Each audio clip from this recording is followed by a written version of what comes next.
Good afternoon, Ma'am Lorna. Good afternoon, class.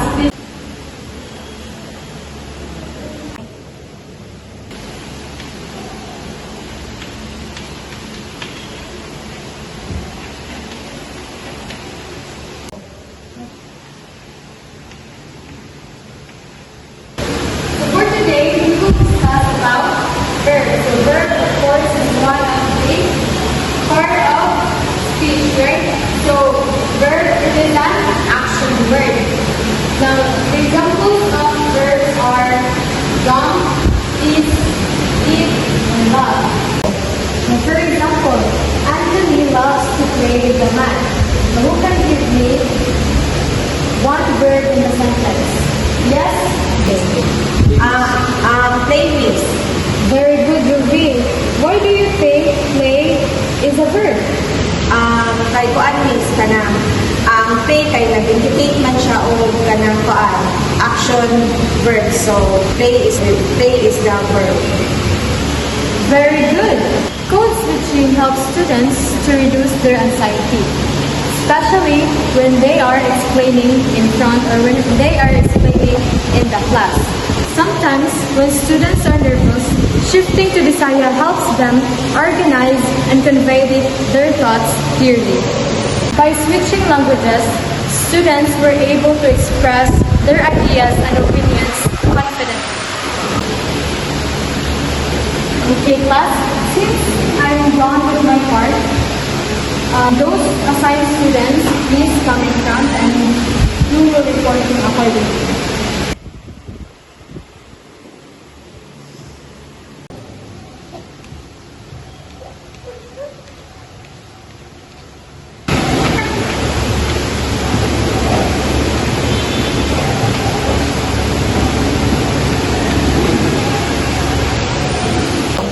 Okay, in simple past tense, it uses one complete action.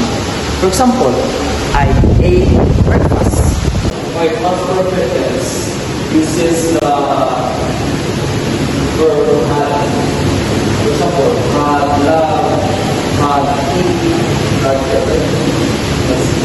That's it. Okay, sorry. Unsa ka difference sa simple past tense o past perfect tense na ibo ko gamay? Example, I ate breakfast. Whereas in past perfect tense uses the verb had and the past participle. For example, I had eaten breakfast before I left. Did you see the differences? Okay.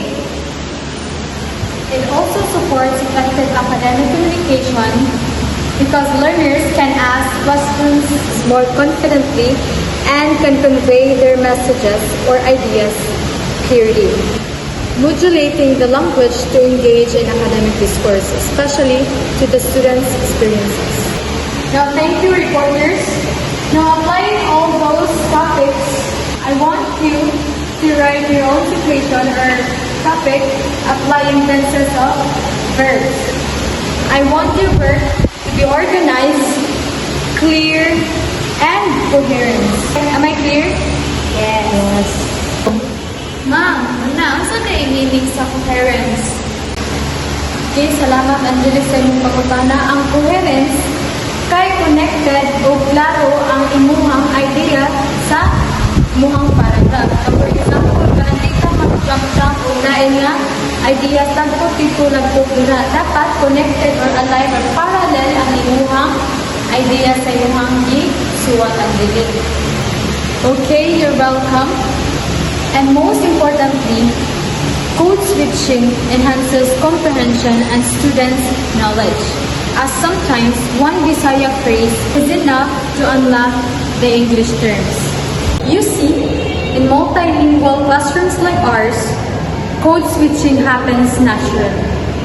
When a student says, "Ma'am, ano nga meaning ani?" Or, "I get the idea pero lisod siya explain." Actually, that's not confusion. That is where real communication starts because it shows that the learner reaching for clarity. So they uses their knowledge about languages and they use that knowledge to understand and better express their ideas. Code switching is actually not a barrier to learning. It is a bridge. It helps us connect ideas, clarify meanings, and express better and confidently the thoughts that students convey in academic discourse. That is how important code switching as a tool in the classroom.